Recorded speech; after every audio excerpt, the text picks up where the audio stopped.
रवि, तू मुझे मेले में लेके जाएगा? बहुत प्यार करता है ना मुझसे।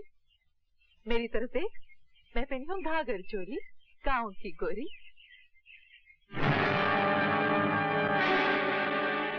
तुम?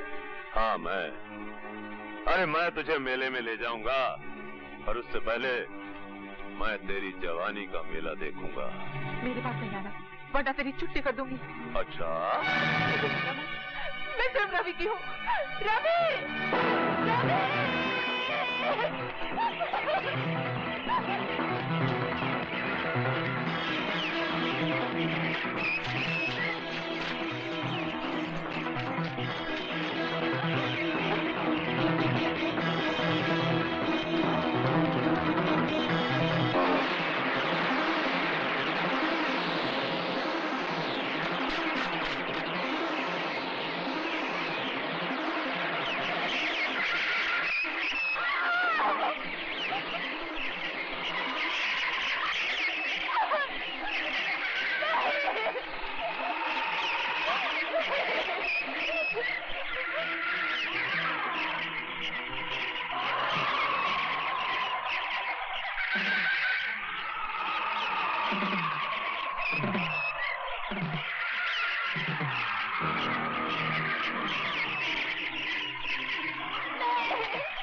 तुम्हारा कहना है कि तुमने खुद मुलजिम रवि यादव को पार्वती देवी के साथ बलात्कार करते हुए देखा? जी सरकार, वो बेचारी गिड़गड़ाती रही, हाथ जोड़ती रही, लेकिन ये मुलजिम उसकी एक नहीं सुना।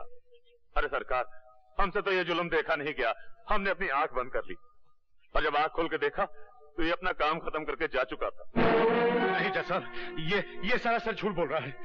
और पार्वती देवी वहां मरी पड़ी थी। तुमने पार्वती देवी को बचाने की कोशिश क्यों नहीं की? अरे साहब, आप इसको नहीं जानते। अगर हम उसे बचाने की कोशिश करते तो उसकी लाश के बगल में आप हमारी लाश भी पाते। Your witness? No questions. आप मुलजिम के बचाव के वकील हैं और आप गवाह से कोई सवाल नहीं करना चाहते, जिसका बयान मुलजिम को फांसी के तख्ते तक ले जा सकता है। मुलजिम को अपने वकील से झूठ नहीं बोलना चाहिए योर ऑनर।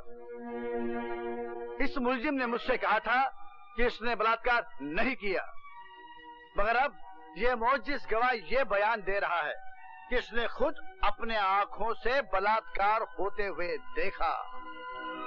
तो इस गवाह से मैं क्या सवाल करूं? मैं सिर्फ इतना ही कह सकता हूं योर ऑनर, इस चश्मदीद गवाह का बयान बलात्कार तो साबित कर सकता है, मगर कत्ल साबित नहीं करता, क्योंकि जिस वक्त इसने आंख खोली तो मुलजिम जा चुका था और लाश पड़ी हुई थी। हो सकता है योर ऑनर मुलजिम ने उसे जिंदा छोड़ा हो सकता है किसी और ने पार्वती देवी का कत्ल किया हो। इसलिए अदालत ने अगर इसे फांसी की सजा दी तो वो सरासर अन्याय हो जाएगा योर ऑनर। That's all. ये अपने कैसा वकील खड़ा किया रवि के लिए, जो खुद अपने ही क्लाइंट के खिलाफ बोल रहा है। ऐसी बातें अदालत में नहीं की जाती। मगर वो तो घर चलकर बात कर लेना। सरकार कत्ल का जुर्म पूरी तरह साबित नहीं कर पाई, इसलिए ये अदालत इसे कत्ल की पूरी सजा नहीं दे सकती। लिहाजा ये अदालत इसे 12 साल कैद बामुशक्कत की सजा देती है।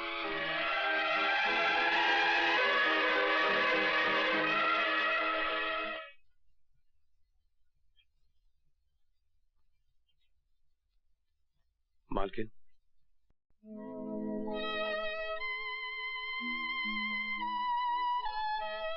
मेरे तो कुछ समझ में नहीं आ रहा है कि ये सब क्या हो गया है। मुझे ऐसा लगता है जैसे मैं ही तुम्हारी दोषी हूँ। ये आप क्या कह रही हैं मालकिन? हाँ, मैंने तुम्हारे मालिक से 1000 बार कहा कि रवि निर्दोष है, कोई अच्छा सा वकील करो, मगर वो... ये दोष निर्दोष का चक्कर ही नहीं है मालकिन, तो वकील क्या कर लेता? ये तो नसीब का चक्कर है मालकिन। आप भी बेबस हो गई और मालिक भी। आप तो चाहती थी कि मैं पढ़ लिख कर अच्छा आदमी बनूं, मगर नहीं। बनता भी कैसे? ये जेल जो लिखी थी नसीब में, ये धारीदार कपड़े जो लिखे थे। पर अब बिल्कुल चिंता मत करना मालकिन, ये सजा तो मैं काट ही लूंगा। मुझे चिंता है तो सिर्फ रोहन की। वो वहां बिल्कुल अकेला रह गया ना मालकिन। अकेला क्यों हो गया होगा? मैं नहीं हूँ क्या? मैं उसकी देखभाल करूंगी। उसका भविष्य मेरे पास तुम्हारी अमानत है रवि, तुम इसकी बिल्कुल चिंता ना करो। अगली बार जब मैं तुमसे मिलने आऊंगी तो उसका पक्का बंदोबस्त करके आऊंगी। अगर ऐसा हो गया ना मालकिन, तो मुझे जिंदगी से कोई शिकायत नहीं रहेगी, क्योंकि आज तक मैंने जिंदगी से अपने लिए कुछ मांगा ही नहीं। जो कुछ मांगा रोहन के लिए मांगा, और जो कुछ मांगूंगा रोहन के लिए मांगूंगा।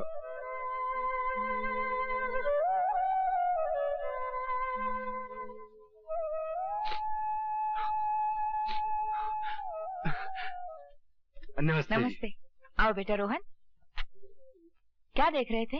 ये घर तुम्हारा है। भैया कहाँ है? भैया अभी आते होंगे। चलो। अच्छा मालकिन, मैं चलता हूँ। 3 बजे की गाड़ी से मुझे जगदीशपुर जाना है। नमस्ते। नमस्ते। चलो। आखिर मानी नहीं तुम यशोदा, ले यहीं से। अब ये हमारा बेटा है। व्हाट इज योर नेम बेटा? My name is Vasu Gujral. And what is your mother's name? Her name is Yashoda. Yashoda Gujral. हाँ। अब अपने डैडी का नाम बताओ और उनके चरण छुओ। मेरे डैडी का नाम सूर्यकांत गुजराल है। पाँव छूने की बिल्कुल जरूरत नहीं। यशोदा, तुम शौक से इसकी माँ बन सकती हो, मगर मैं इसका बाप नहीं बनूंगा। मैं किसी मुजरिम कातिल के भाई को गोद नहीं ले सकता। That is final. अब ये तुम्हारी माँ भी है और बाप भी, 2 in 1। तुम इन्हें माता श्री कहो, माता जी कहो, अम्मा कहो, मम्मी कहो, कुछ भी कहो। मुझे तुम डैडी नहीं कहोगे। क्या नहीं कहोगे? डैडी। हाँ, डैडी। डरो मत बेटा। क्या मैं उन्हें डैडी नहीं कह सकता? अरे ये तो उनका दुर्भाग्य हुआ ना कि तुम जैसा बेटा उन्हें डैडी नहीं कहेगा। तो फिर मैं क्या कहूँ? तुम उनका नाम जानते हो, सूर्यकांत गुजराल, तो तुम उन्हें मिस्टर गुजराल कहा करो। तुम समझ ही नहीं सकती रेणुका कि मेरी जिंदगी में वासु की क्या जगह है। धूप का टुकड़ा भी वही और छाव का टुकड़ा भी। उसके आने के बाद मेरा अकेलापन हमेशा के लिए खत्म हो चुका है। मैं तुम्हें यह भी नहीं समझा सकती कि अपने बाल गोपाल को मैं कितना चाहती हूँ। बस ये समझ लो कि मैं ही उसकी देवकी हूँ और मैं ही यशोदा। मैं इस बाल गोपाल के लिए तुम्हारा जितना भी शुक्रिया अदा करूँ कम है। बहुत बहुत प्यार के साथ तुम्हारी यशोदा।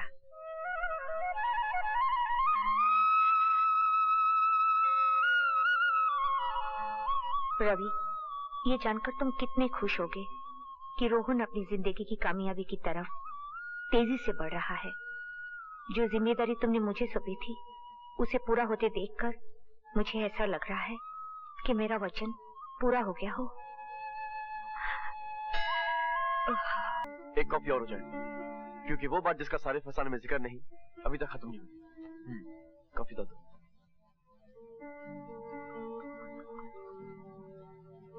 Thank you. बस, तुमने मेरी कहानी तो पूरी सुन ली है। अब मैं तुम्हें एक अदद फुटनोट सुनाता हूँ। फुटनोट यह है कि आम आदमी के खून की तरह मेरा खून भी लाल ही है, ब्लू नहीं। Don't talk rubbish. मैं तो खानदान वानदान और बैकग्राउंड के चक्कर में पड़ती ही नहीं। असल चीज तो आदमी है, द इंडिविजुअल। मैं गंगा जमुना बैकग्राउंड वाले बहुत से लिटरों को जानती हूँ। उनके ब्लू ब्लड से इतनी बदबू आती है कि तुम मिनट भर उनके पास ठहर नहीं सकते। यानी आई हैव अ चांस? यानी you have more than a chance. You are a fighter यार। और मैं अभी अपनी स्टेटमेंट पर एक किस किसी लगाने को भी तैयार हूँ। किस को तो अभी टाली जाओ, क्योंकि मुझे अभी एक किस से ज्यादा एक केस की जरूरत है। केस? तुम मेरे किस पर एक केस को प्रेफरेंस दोगे? वो किस तो मेरा हो ही चुका है, राइट? मगर अभी मैंने उस किस पर अपना हक कहाँ साबित किया है? ये तो साबित कर लेने दो कि मैं एक फाइटर हूँ, और ये साबित करने के लिए मुझे एक ऐसा केस चाहिए जो मेरी वकालत को अपने पैरों पर खड़ा कर सके। पैरों पर खड़ा कर सके? I've got it. Got it? Got what? I mean पैर। एक case. Case of the missing feet. Hi everybody. Grandpa. ये है मेरे दोस्त वासुदेव गुजराल। नमस्ते। ये बोल नहीं सकते, और ये है मम्मी। ये देख नहीं सकती, और ये है। इन्हें तो मैं पहचानता हूँ। ये है तुम्हारी डांस टीचर जूडी। हाय जूडी। याद है पहली बार जूडी ने कहा था that we are made for each other? और जूडी जैसे ही तुमने कहा था मैं तब से मान गया।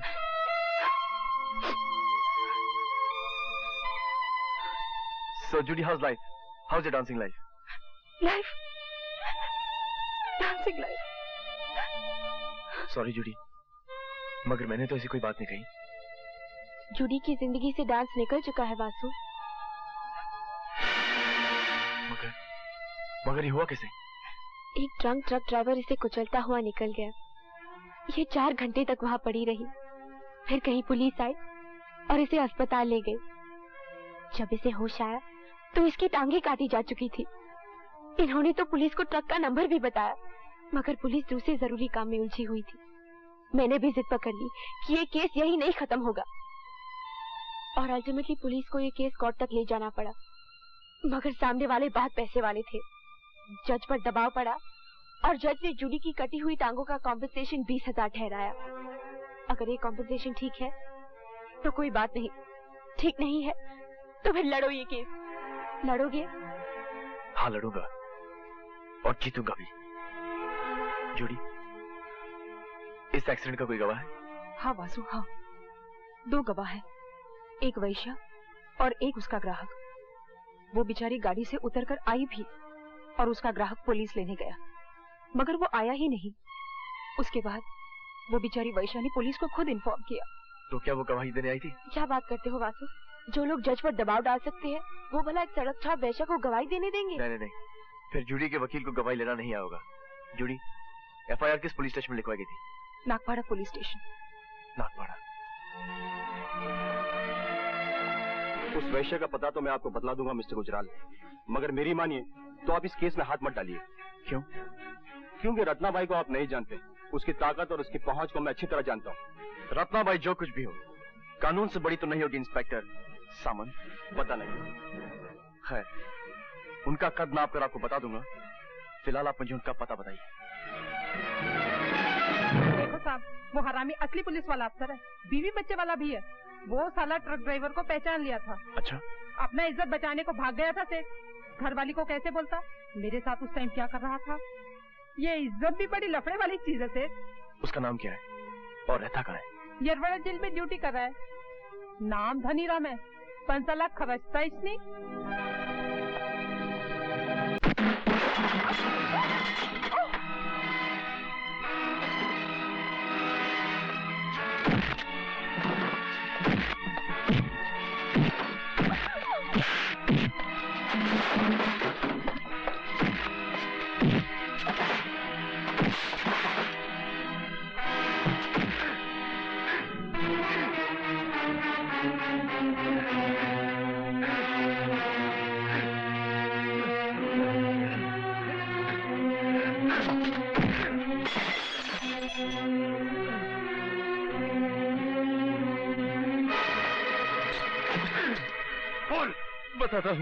बताता हूँ। मालिक ने मुझे माल खिलाया था कि मैं तुम्हें बीच से हटा दूं। क्यों? उन्हें शक हो गया था कि मालकिन का तुम्हारे साथ टाका भिड़ा हुआ है। मालकिन से? अरे वो तो मेरे लिए देवी समान है।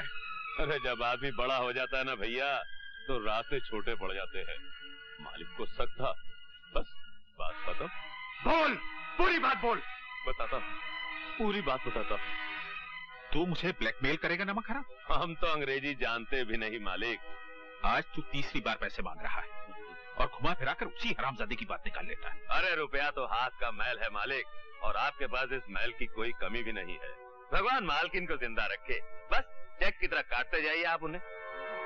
जरा सोचिए तो कैसी कैसी खिदमत की है मैंने आपके वास्ते। उस रवि यादव को 12 साल के लिए दूर कर दिया मालकिन से। पहले पारो के साथ बलात्कार करना पड़ा आपके वास्ते, फिर उसका कत्ल करके रवि यादव को कत्ल और बलात्कार में फंसाना पड़ा आपके वास्ते। अरे इतने बड़े काम के लिए 10, 20, 50 हजार की हैसियत क्या है? इस बार 20,000 दे दीजिए, फिर नहीं मांगूंगा। याद रख, तेरी जोर का एक सिरा मेरे हाथ में है। चिल्लाइए मत मालिक, अगर आप नहीं देंगे तो मालकिन से ले लूंगा। जलील आदमी, तूने उस मासूम लड़की के साथ बलात्कार किया, तूने उसे कत्ल किया और अपना जुर्म उड़ा दिया रवि को। तुम्हें रवि की इतनी फिक्र क्यों है? तुम चुप रहो, तुमसे तो मैं पुलिस स्टेशन से लौटने के बाद ही बात करूंगी। तू मेरे साथ पुलिस स्टेशन चल और चलकर अपने जुर्मों का इकबाल कर कि उस बलात्कार और कत्ल से रवि यादव का कोई ताल्लुक नहीं था। मगर जो मैं सच बोला तो मालिक भी फंस जाएंगे मालकिन। तू चलता है या मैं चलाऊं गोली? तू चल के सच बोल सच के लपट में चाहे जो भी आ जाए, तू तो किराए की छुरी है जग्गू। कातिल तो तेरी मालिक ही है, सजा उन्हें मिलनी ही चाहिए। तू चल।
एक्सीडेंट के बाद मालकिन भी बच गई और सुना है हवेली के पुराने नौकर विष्णु के यहाँ रहती है।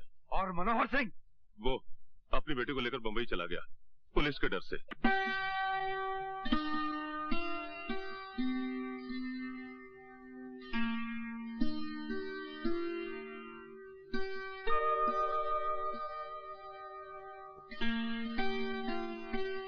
मैं कहाँ हूँ और क्या हुआ? तुम एक डाक बंगले के अंदर हो और जो कुछ भी हुआ उसके बारे में कहते हुए मुझे शर्म आती है। फिर भी बताओ तो सही।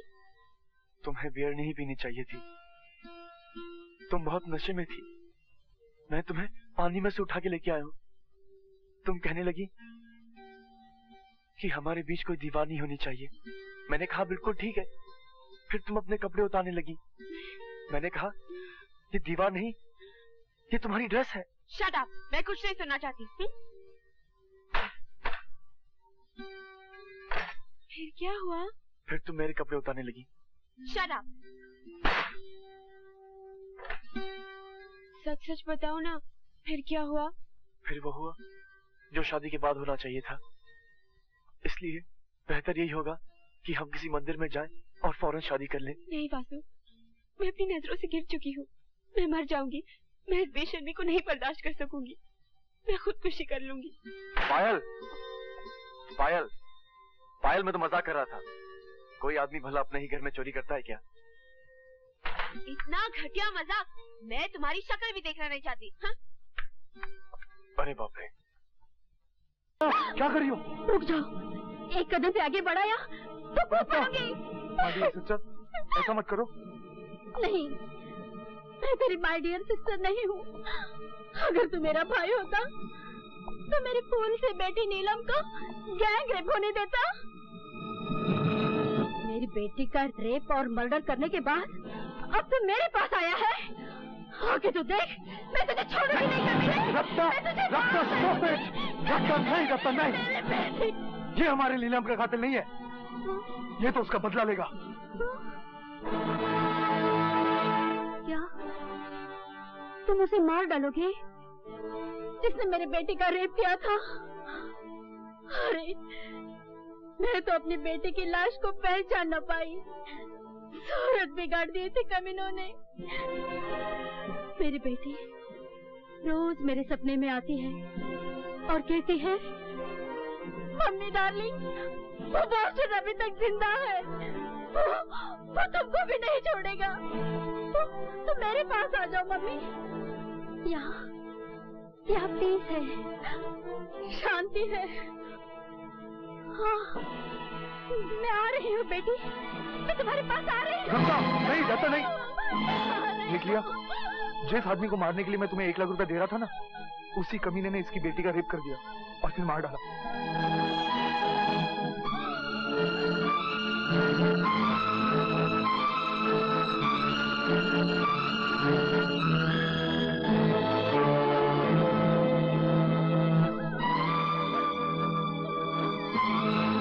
अब भी अगर तुम कत्ल नहीं कर सकते तो ठीक है।